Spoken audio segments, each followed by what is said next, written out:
This One's Wife. With love, Meghan. Episode 2.3. Hello, I'm H.G. Tudor and welcome back to more dissection of episode 2 of This One's Wife's new lifestyle programme. We're now going to be told how to make sandwiches. Now, you have to excuse me, but I always thought it was a case of either going for an open sandwich or a closed sandwich.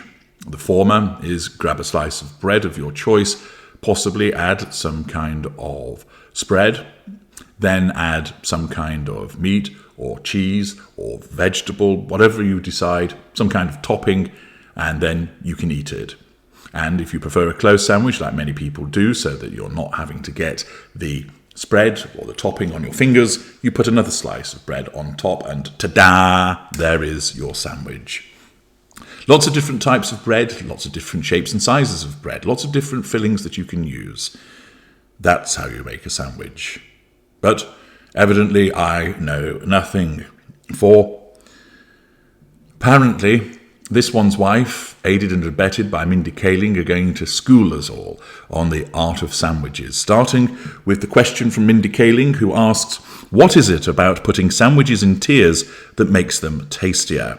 This One's Wife responds, it's because it is elevated. And she does so with a little laugh, demonstrating that she's not being deadpan serious when it comes to this part, but naturally she thinks that it is a huge, hilarious joke that she's told. It isn't. We then get more sandwich making? No, in actual fact, it's time to learn more about This One's Wife, because after all, it's not really about a lifestyle show. It's an opportunity for This One's Wife to talk about her favourite subject. This One's Wife. Anybody would think she was a narcissist, wouldn't you? She explains that she was a latchkey kid, that she was brought up on a diet of fast food, that she would eat Polo Loco, Taco Bell and Jack in the Box. Thus, we learn that that's what she ate, and that she makes reference to her watching episodes of Jeopardy. This is an anecdote that she's trotted out before, demonstrating that there is no originality in respect of this lady.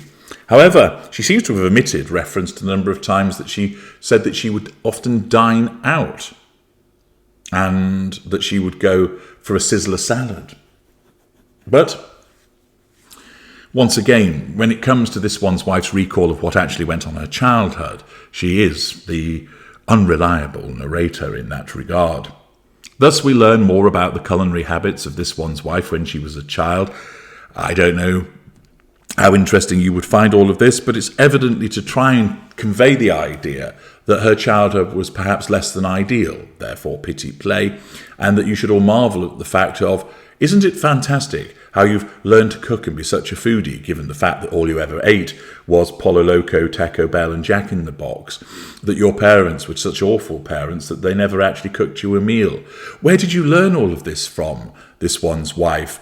Did you spend hours at culinary college? No, you're just naturally talented, aren't you? Oh, all hail This One's Wife, for she has been blessed with the ability to turn the most mundane of items into elevated food.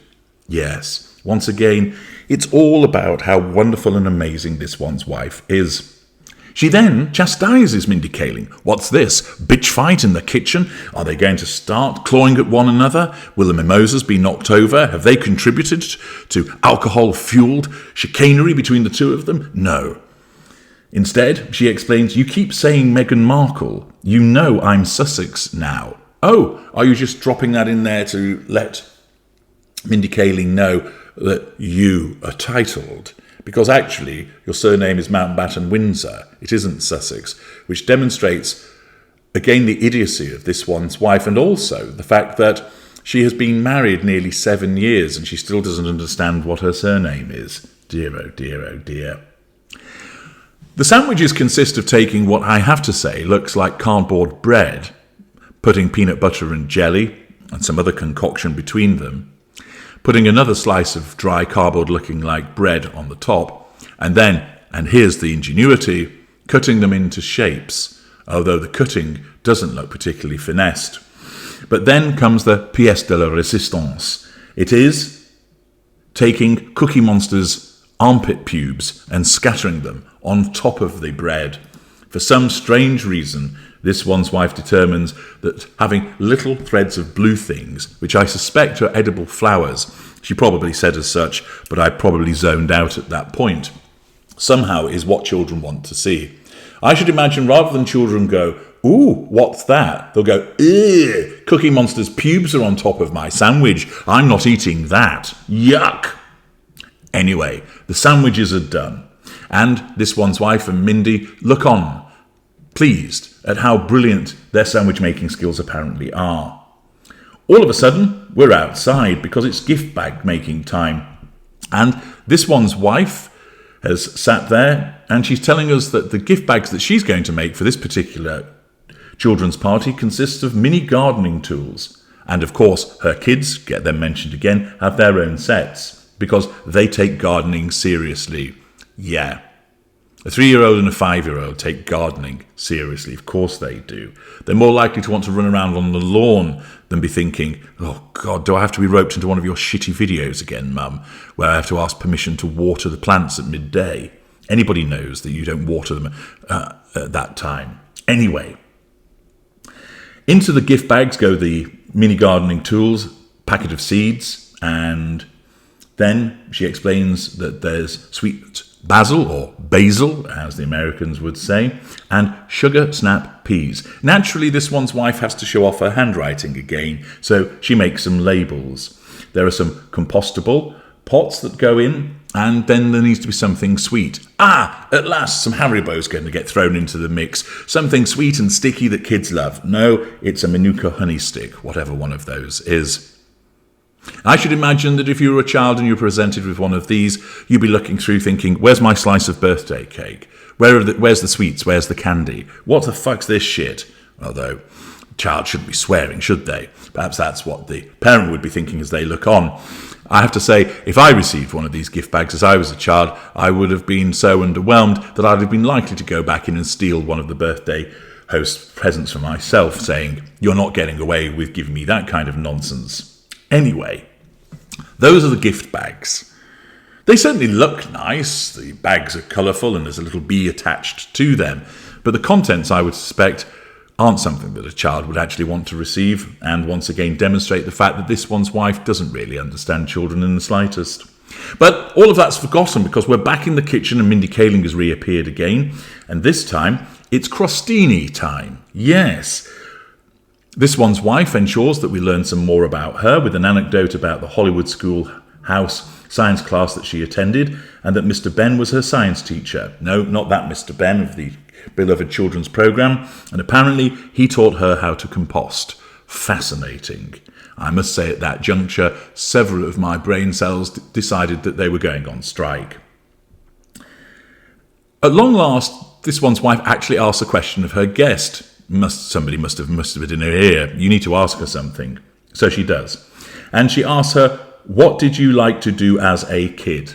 Fascinating. Kaling's answer is, "I like restaurants and food." Oh, fuck off. No kid likes restaurants and food. Well, they might do, but they're more likely to say, "What did you like as a kid?" "I liked this television program. I was really into Star Wars." Or, "I love playing football," or "I basically love building dens in the forest and playing army games with my mates," or "I love playing with dolls," or whatever it was. "I love dressing up as a fairy tale princess." "Oh no, I liked restaurants and food." Sure you did. Look, we get it. Part of this show is about food, so you feel like you have to say something relevant. But once again, it looks ridiculous. We then get the Ladybug caprese, which, as you all know, had been stolen from other people. And we then have Mindy Kaling almost causing an international diplomatic incident, as this one's wife explains that in the United States they're called Ladybug, but she learned that in Britain, as Harry had explained, they're called a ladybird. This prompts Mindy Kaling to observe, "Well, I think we're right about this because it's not a bird." Yeah, Mindy, and seahorses aren't horses, are they, you dimwit? Of course, I'm now going to provide a bit of education as to why they are called ladybirds. This is the common English name for them, and it's because the insects were known as Our Lady's bird. Mary, Our Lady, was often depicted wearing a red cloak in early art, and the 7 spots of the species, which is the most common in Europe, were said to represent her 7 joys and 7 sorrows. So it's not named because of any reference to it being a bird, it's the reference to Our Lady's birds. And then it was adapted in the United States to Ladybug. But in actual fact, neither side is completely accurate because entomologists prefer the names ladybird beetles or lady beetles to avoid confusion with true bugs or insects. So there we are. But Mindy Kaling bludgeoning around and almost causing, as I mentioned, an international incident. Now, it's worth pointing out at this juncture that what we're seeing on the screen is supposedly the best of the material. Yeah, I've just heard your eyes roll. This is meant to be the good stuff, the real high quality. And as I've mentioned, and as you can tell from this review of episode 2, it's more of the same banal, empty observations, flattery, self-aggrandizement of this one's wife that leaves you thinking there really is no substance to all of this. It's copied ideas delivered in a fake manner, in a fake kitchen because it isn't hers, with guests that are laying on the flattery and they're not particularly interesting. If this is the best, just imagine how awful the sections that they've edited out were. Ooh, it must be absolutely mega cringe. Anyway, you'll be pleased to know that we're almost in the final straight of episode 2. Told you I'd cut it down. So if you can bear it, join me for part 4. See you there.